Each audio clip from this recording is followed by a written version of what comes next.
And we are live. Hello and welcome back to the Freelanceverse, everyone. Oh, there are already some people here. Very nice. Thanks for being here. Welcome to the Q&A on this channel. The next one, I decided to do this one live. Please, the people that are here, let me know in the comments, in the chat, if you can hear me well. I hope so. It's the first video of the year, so I'm very excited to get things going. It's also my first working day of the year, the 8th of January. I literally just woke up from a nap. Now I feel like I'm not used anymore to full working days. So at 5 p.m. I felt so drained. So I thought, okay, I need to take a little nap before the Q&A, but now I'm ready to go. So thanks for being here. I see someone already left a comment. Yes, we can hear you well. Oh, Tamir, thank you for being here. And thank you. Welcome back. Happy New Year to everyone.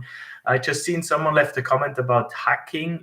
This video is not hacked, so that's okay. But I don't know if you noticed, there is someone that does impersonate me on social media, especially on Telegram, that is trying to scam people out of a lot of free labor. It's horrible. I already managed to take 2 accounts down, but they keep popping up again and again. Hello, Mohammed. Thank you for being here. So please, I will not reach out to anyone on Telegram. If you get reached out to by in my name, it's not going to be me.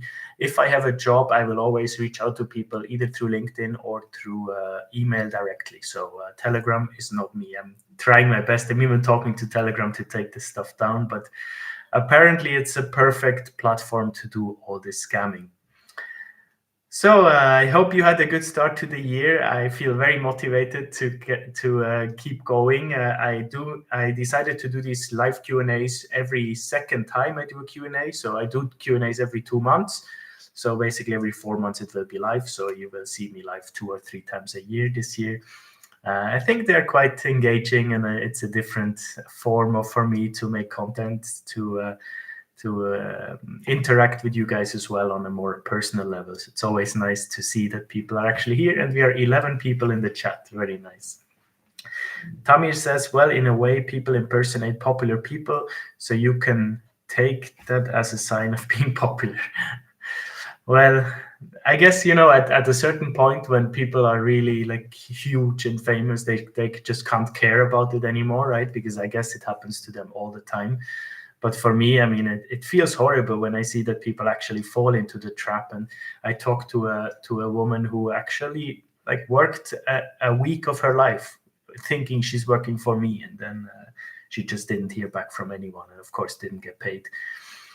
She was positive about it. She said, "Okay, I see it as a good experience in a way, because I managed to work for a long time on a book that I wouldn't have done otherwise, but also a bad experience in a way, but still valuable because, in the beginning you make these mistakes." Yeah. Anyways, I hope no one else is going to fall into the trap. So how this is going to work, I prepared a few questions from the last Q&A. I always ask for new questions. Also, if you're watching this in a video form later on, you can ask your questions in the comments. And of course, if you're here live with me, you can ask them in the chat if you have anything. It also doesn't have to be freelancing or translation related. We can also just hang out, have a chat. And if until no questions are coming, I will answer the questions that I took from the last Q&A. So let me just pull up the video quickly and start. So the first question I see on the video from last year is a very practical one. Someone called Pauline is asking, "Hi Adrian, how marketable is Kiswahili spoken in East Africa?" Interesting question. I'm not sure about the Kiswahili market or the Swahili market. How marketable it is. It's definitely marketable, like any other language, right? It's I don't know if you mean if it's in demand. I can't tell you a lot about the demand, but marketable it is definitely, right? Either it's actually needed in the East African states where this language is spoken, or in the largest diaspora communities. And for Kiswahili, I believe there is a huge community in the US, in the Midwest, like Minnesota, Ohio. So if you are working with English, then that would be definitely a place to market your services. You can probably, because in these places, you would work for immigrants, right? So it's very important that you are certified to also do like legal documents, birth certificates, etc. So with all these smaller languages, even though it's a huge language, right? I'm not saying, but if you're working for a small diaspora community, then it's more valuable if you are certified to do certificates like birth or wedding certificates, etc. Andre Forname, hello, asks, what do you usually say when someone says that AI will replace translators? That question has come up quite a bit last year, so I have been confronted with it. It depends. My answer depends on the person I'm talking to, right? If I'm talking to a layperson that doesn't know anything about the translation industry, then I very clearly just tell them, okay, yes, the people that you are talking about, the language services that you think they will probably be replaced or are already now done by machines. But the really high premium value clients and the text where it's just not affordable to use AI, these will not be replaced, at least not fully. So you might have to adjust your workflow, but I'm willing to do that. So I'm not scared about that. When it's someone in the industry that says that, then it's a more nuanced discussion, because there are arguments to make for that, right? I'm not saying that it's outright wrong, because no one can know. I mean, in a world, I think in a future, everyone will be replaced in some way. It's really a question of the humanity, how we can create new jobs in that world. But of course, now we are speaking a bit on the nearer future rather than 100 to 200 years from now. With the people in the industry, it becomes more like a discussion of the standpoint, right? Either you are a very AI forward person that really clearly says within 5 years we will do everything with AI, or you are not. So it just depends. There it's a more nuanced discussion, but mostly these questions you will get from someone who just hears that AI is now taking over every industry. But we as translators, we are used to that since 2017, right? And it hasn't changed. So wouldn't be too worried about that. Speaking of being hacked, does that ever bother you on a term of finance? What measures we as freelancers should take to protect our financial data? So once I was being hacked, my email was being hacked, and I actually never recovered it. They actually tried to blackmail me, the person who hacked me, and they wanted 10,000 euros for my email address. I mean, I didn't even respond, of course, but also it's not that serious, right? You just make a new email address. And I actually didn't like the trade name that I was trading under that time. So I kind of used it, and I was like, okay, it's fine. I'm just going to start fresh, make a new email address, and start like marketing myself differently, because I wanted to combine anyways the Freelanceverse with my language business. So that's what I did then. And now I'm just trading under my legal name. So my email address is also now, I have a domain with my legal name. So yes, in that regard, it did affect me financially, or it could have. I didn't pay, of course, a ransom, but it can happen. How to protect yourself? That's insanely difficult. I mean, in the last years, I became very aware of online data, and I'm especially in the EU, you can do a lot to protect your personal data, and people don't really know it, right? Any service you use online, you have the right to send them an email and say that your data should be deleted.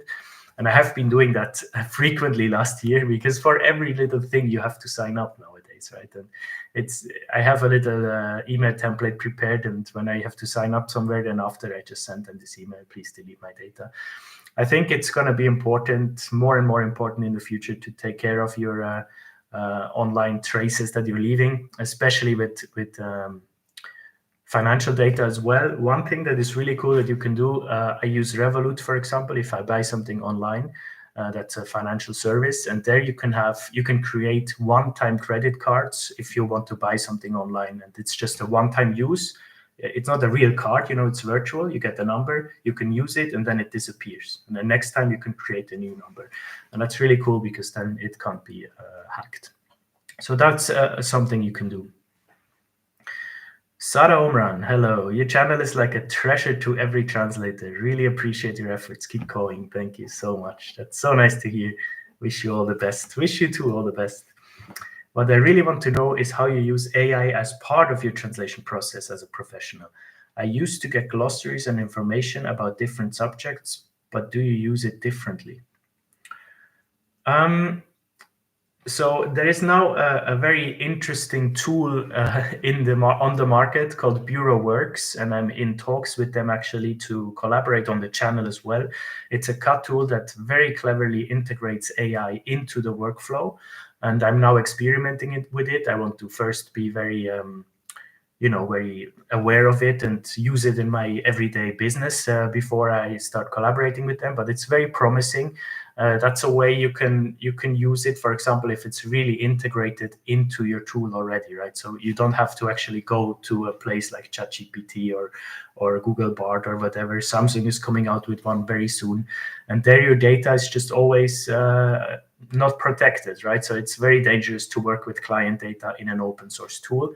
But of course, if it's integrated in your cut tool, then it's protected. It's server based, so the company that offers you the cut tool is paying for a service to protect your data, and then it becomes very interesting. I will make a video about that soon. I'm not actually using it yet, but this is the next step I will take. And in my everyday business, when it's not about customer data, I use generative AI tools for several reasons or for several use cases. For market research a lot. Now that over the weekend, I sat down and did my strategy for the year, and I used it a lot for that, for example. What I've never done before, I really want to specialize in the sports industry. I mentioned that in my last video of last year. And now I just asked ChatGPT, what are the best trade fairs to go to in 2024 if I want to specialize exactly in that thing, in that niche, in this profession.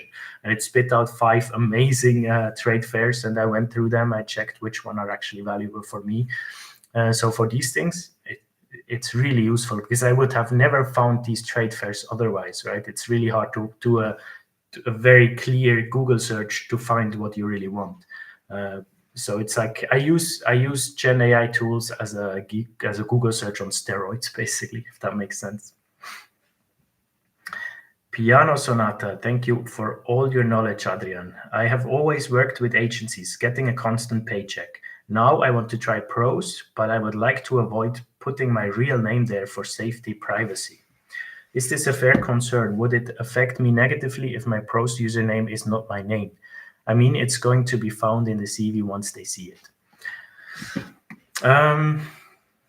Is it going to affect you negatively? Probably, I have to say, probably. I'm just imagining now myself, because I'm sometimes on the side of the buyer, right? If I have a big project and I'm looking for translators to work with, to collaborate with, I don't usually look for people on pros. I look for people on LinkedIn. But just if I imagine someone not having their real name, if it's a name that sounds real, but it's not your real name, then it wouldn't bother me that much, because I would just think this is your name, right?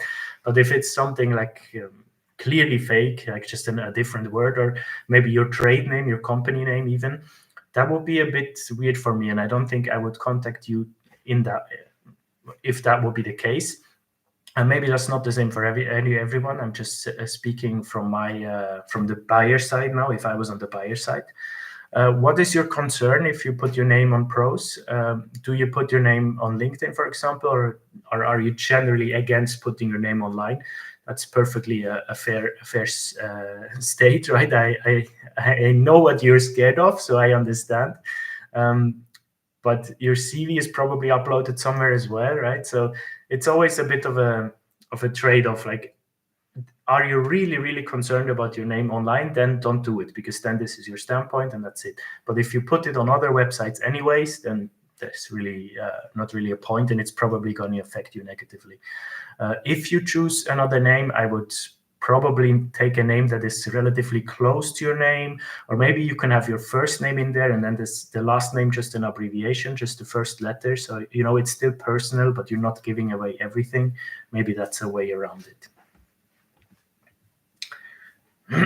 When I started my freelancer career, I imagined that I would start my own barn, your own barn, after 4 or 5 years. But now the more I'm immersed in marketing, the more I prefer finding agencies instead. Is that okay? What do you mean by starting your own barn? I don't understand that. The more I prefer finding agencies instead. So instead of working with direct clients, you mean? Perfectly fine. Huh? There is no need to work with direct clients. It's often getting overhyped by many people that you need to work with direct clients to be successful. You don't. If you have a very steady workflow with agencies, then that's perfectly fine. Today, for example, on my first day of the year, I was very happy for my agency clients because, you know, with direct clients, it's trickier to come back from holiday and immediately have work because you need to kind of announce that you're back. You need to find back to the collaboration, see who is there, who is not. With agencies, it's different for me. They just send me also when I'm not here. The last 2-3 weeks, they just send me constantly things. And now this morning as well. And I still had some things from before the break in my inbox. So I had a full day of work besides fighting through all the emails. So for these things, working with agencies is much easier. You have much less hassle. So definitely. Oh, your own brand, not barn. Yeah. Okay, but starting your own brand, that you can still do that and work with agencies. That's no problem. I also have my own brand and I work with agencies. That doesn't mean that you have to only work with direct clients if you have your own brand. You are your own brand even if you don't brand yourself. Even just you as your trade name, you are your own brand. The key is to market yourself properly so people know your name, right? Hello, Wendy Sock. Hello. Do we have more questions? Can you recommend a book or a LinkedIn profile that focuses on marketing for freelance translators? Because I am really bad in marketing and I want to improve myself in it. Okay.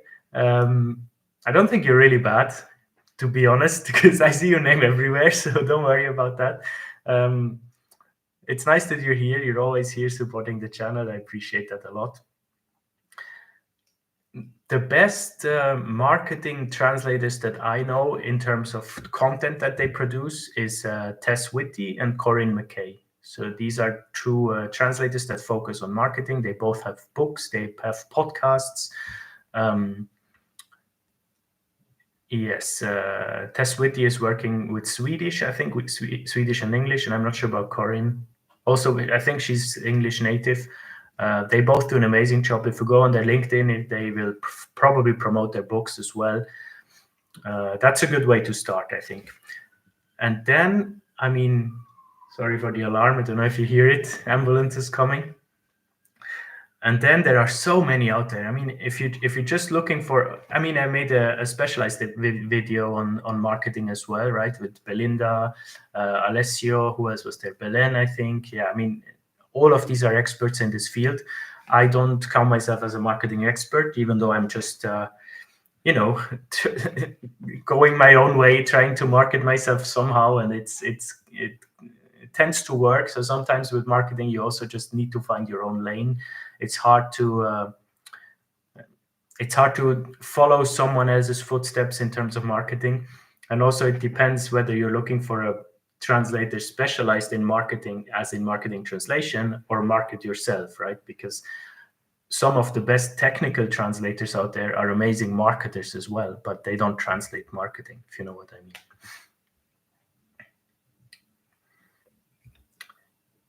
Azuliot and Maria, hello. Thank you for being here. So many people are here. It's amazing. Thanks for the answer. No worries. So let's go with Maria. I'm currently an intern and translating documentary scripts. Wow, nice. At the media company. That sounds awesome. I'm thinking about freelancing afterwards, but only for documentaries or series. Do you have experience in that regarding finding clients and if it's easy, etc.? I do have experience in that. Yeah, it's one of my favorite services that I offer, subtitling. And yeah, it's amazing. Honestly, if you can make that your career, exclusively that, you say you only want to work in this field, that would be amazing. And I know a lot of audiovisual translators who do that full time. So I would recommend you look up audio-visual translation, because that's what you call it actually. Dot Roberts is an expert in that, Lucia Doval as well. You should look up these people and maybe get in touch with them. I don't do it full-time, I do it regularly. So last year I worked on several documentaries actually. I think 3 come to mind, but also I think at least 3 I worked on, and also on TV series that then, or streaming series that then were published in German. And it's really one of the best feelings when you then actually watch the series. I don't watch it again because I watched it so many times when I worked on it, so I can't actually watch it then again. But it's a cool feeling when you actually see it on the streaming device, and you can say, okay. And most of them have your name on it as well, either at the beginning or at the end. So that's definitely an amazing career to undertake. It takes some very specific skills, subtitling. I made a video on that as well. It's a bit outdated by now. I should once make an update.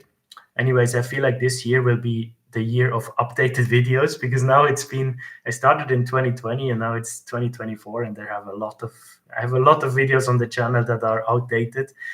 So I will definitely come back to updating videos as well. Like my most popular one, how to find clients as a translator, how to find translation jobs, is still being watched regularly, but it's from 2021, and I definitely want to update that because so much has changed. I'm not subtitling, okay, but translating, and we record it in German in our studios. It's so much fun. I love that. Thanks for sharing. I love hearing people who do something they love. That makes me happy. Some agencies refuse to add my name in the subtitles. Really? Okay. That would be the last time I would work with them, definitely. I don't know why they would do that. That makes no sense. All of my agencies or my direct clients allow it. I think it's the least they can do. The same with literary translations. If you translate a book, it needs to have your name in there, because you are technically a co-author. You wrote the book in another language, right? So it's I don't know why they would do that.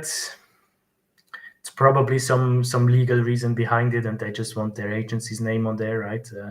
That's not a good business practice. Maybe you can ask them why they do that, and tell them, please put my name there. This is my condition before starting to work for you. I would like my name there and be credited as a translator. The agency instead, yeah, but that doesn't exclude the other one, right? You can have the agency name, comma, translator, and then the translator's name. I don't see why that. Yeah, I get what you mean, but I don't see why that would be exclusive for the other one. 1 second. Stay hydrated. So I hope, Maria, I answered your questions. Asuliot, hello, I'm a translation student and I'll be an intern for a translation agency. The guy is planning to give me some French to Turkish. Wow, medical translations. Wow, okay, nice combination. What do you suggest I do to prepare for medical reports, etc.? I'm planning to create a glossary, but outside of that, I don't know how to prepare. Thank you. Wow. Oh, wait, wants to run an ad. No, I don't want an ad. Okay, hope you don't get an ad now. Yes, that's something to discuss definitely, Mohammed. Okay, that is super specific, Azuliat. French to Turkish medical translations, and you don't have a medical background? You don't have experience in medical? That can be daunting. I can see how that can be very, very scary, but it's also an amazing opportunity, right? It's rare that you get an opportunity like this, so definitely try to make the best of it. How you can prepare for it? Now, that would be, again, another case where I would use a Gen AI tool like ChatGPT, exactly for reasons like this. When you are stuck somewhere and you don't know where to start, this is an amazing question you can ask, right? How do I prepare as a translation intern without experience? I have to work on medical reports. What's the best 10 steps to do to prepare for that? And it will give you an amazing answer. It probably includes a lot of reading, a lot of listening to things that are, I mean, medical report. Do you mean patients reports? Do you mean, I don't know, clinical reports of studies, etc.? That can be still very different, right? So once you know which medical reports it is, if it's from patients, then they're very standardized in your country, probably in Turkey. So you definitely need to look up how they are Mainly patient reports. Okay, so the first step would be to look up patient reports in Turkey, how they are structured, because I'm sure they use very specific terminology. As you said, you write the glossary. That's definitely the best way to go. Then you probably need to look at different regions in your country as well, because there might be different healthcare systems, right? If you are aware, if you're very knowledgeable about the healthcare system in Turkey, that's already a good point. If you're not, then that's the next step you take. You definitely read everything that you can in this short period about healthcare, the healthcare system in your country. And then probably also in France, or I don't know where the reports are from, that they are French. That's an interesting question. So it would be for Turkish people in France, or who would be the patients? Because that can be very difficult, right? Because you can't just translate it word for word, because you have to adapt it to the Turkish medical system in a way. But if it's used in France, then you don't have to adapt it to the Turkish medical system, because then you have to have the specific terminology for France or for Belgium or for Switzerland. So with these reports, it's the same with certificates, right? Or with when you talk about an education system, for example. If I have to translate an education system to German in, like, let's say, I don't know, just a general translation, that they talk about the British school, the British high school, or the A levels, as they call it there. Now, who is reading this translation? If a German speaker in the UK is reading it, then you need to leave it as A levels, because they need to understand which level it is in the UK. But if it's used for someone in Switzerland or Germany, you need to adapt it to which level of Schule it is, right? So very difficult process, but I wish you luck. Definitely an amazing opportunity. Don't be scared to go to it, because you are an intern, you said, right? Yes, you're an intern and your boss is giving you this. So obviously he or she is putting a lot of trust in you. They think that you can handle it, otherwise they wouldn't give you this big task. So go with it, go into it with a sense of learning, a sense of curiosity. It can be amazing. It's very hard to find a real life medical translation job, and you seem to have found it. So use this as your experience also later on. If you want to freelance later on in this industry, this is an amazing opportunity. So go for it and good luck. Any advices on improving listening skills? Listening skills as in language learning, you mean, Sarah? Or in general, in like relationships and stuff? I mean, both are important, but I assume if you're here, you mean listening as in language listening. Number one there for me is podcasting and watching series in the language that you want to learn. To subtitle, okay. So you mean okay, I see. That is a tough one. It can be really tough sometimes. I just today worked on a kind of a beginning of the year speech from a CEO. He spoke French with a really strange accent. I don't even know. He might have been Canadian. It was very hard for me to understand. And I didn't have the transcript in French, so I had to do it all based on listening skills, right? And it was super hard, and there were several instances when I just couldn't understand it. And the only opportunity you have there is go to the client and tell them, either if you have time before delivery, if the delivery date is very long in the future, you can tell them, you can write an email and say, hey, look, at minute 5:23, at minute 7:15, etc., I didn't understand. Can you please help me, or can you get the person speaking to help me? And if the deadline is very tough, like it was for me today, it was very tight, so I didn't have time to ask beforehand. So I just, in the transcript or in the translation, I added a little square bracket that said unverständlich in German, which means inaudible, yeah, and I can't understand, basically. And I added 3 of these square brackets, and with the delivery, I told my client, look, there are 3 instances where I just couldn't understand audibly what the person is saying. So please make sure to adapt that post-delivery with the client. And that was perfectly fine.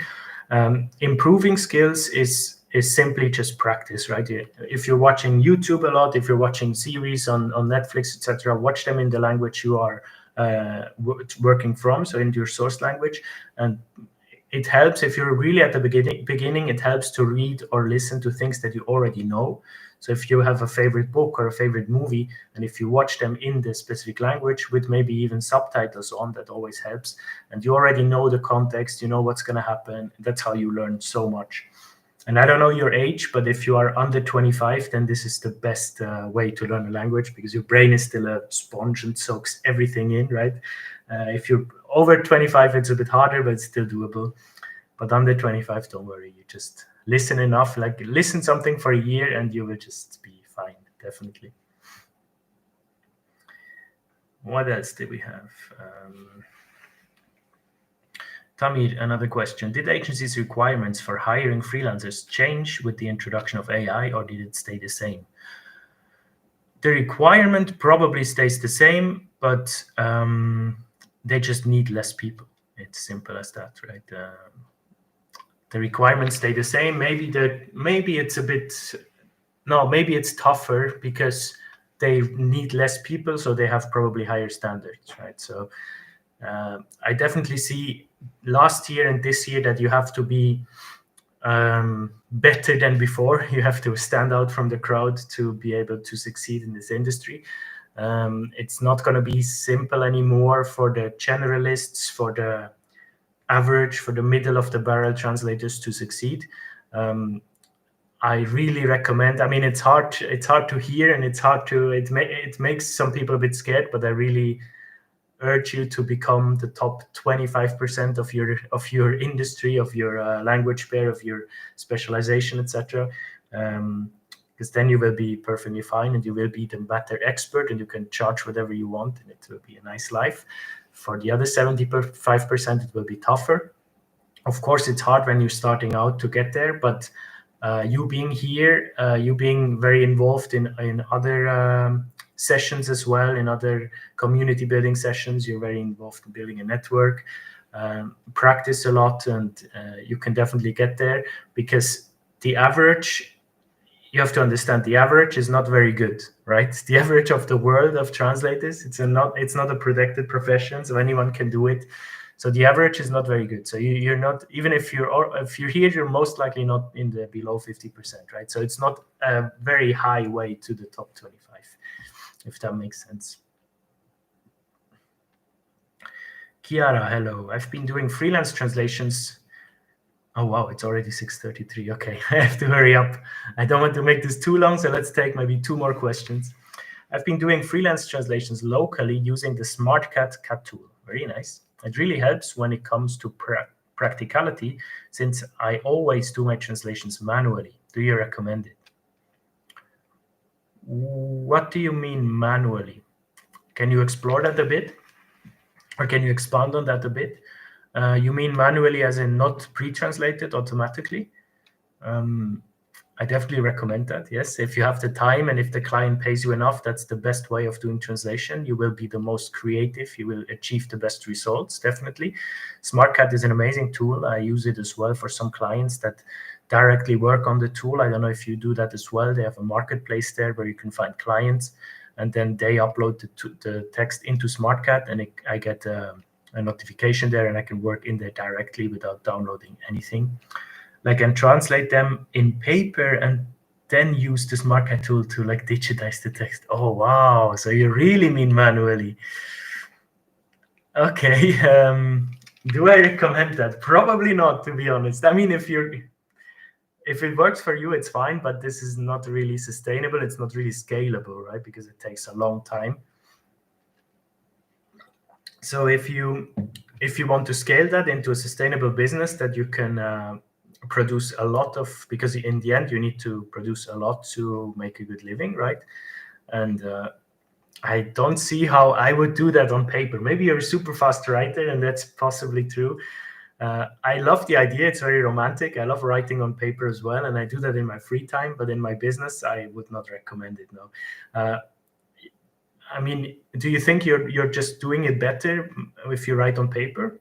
Because you could just write it directly into SmartCat, right? You could skip the paper part.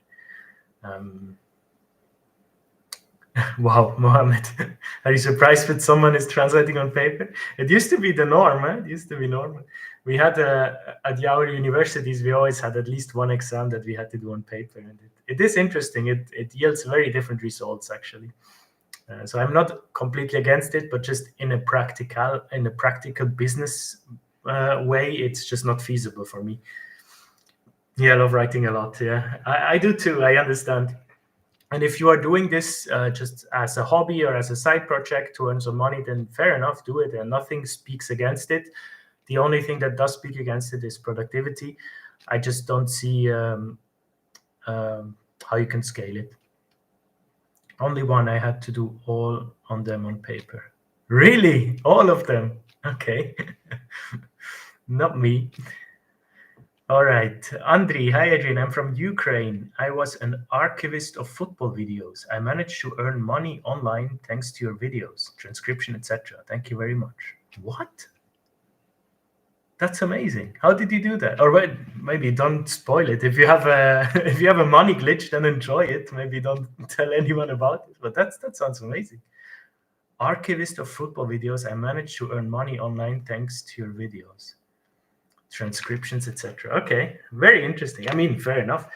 I encourage it very much. The only thing that I have to be against on YouTube is people just ripping off my videos, and it happens a lot. And I mentioned that in the last Q&A as well. But if people transform it, or they make clips, or they earn money like Andri in some way, I still don't understand how. I encourage that very much. That makes me happy. All right, it's been 36 minutes. I will leave it here because this also becomes a video. Thank you so much for everyone for being here. Currently, there are 22 people, but oh wow, we were 54 today. That's amazing. Oh, 64, amazing. Okay, 64 people tuned in. That is definitely a record. Thank you so much to everyone participating in the chat. I only had to answer one question from last time. I didn't steal your video. No, I'm not accusing you, Andrew. Don't worry. Just tips for LinkedIn. Don't worry. I don't accuse you. I really like what you're doing if you found a way to make money with the videos. Take care, everyone. Take care, Aziola. Thank you so much for tuning in. And I see you in 2 weeks with another, or not in 2 weeks, in 2 months with another Q&A that will be recorded. And then the next one will be live again. But of course, next Monday, usual programming as scheduled. It will be about something about health and wellness. So stay tuned for that. Thanks for being here. Take care, everyone. Bye-bye.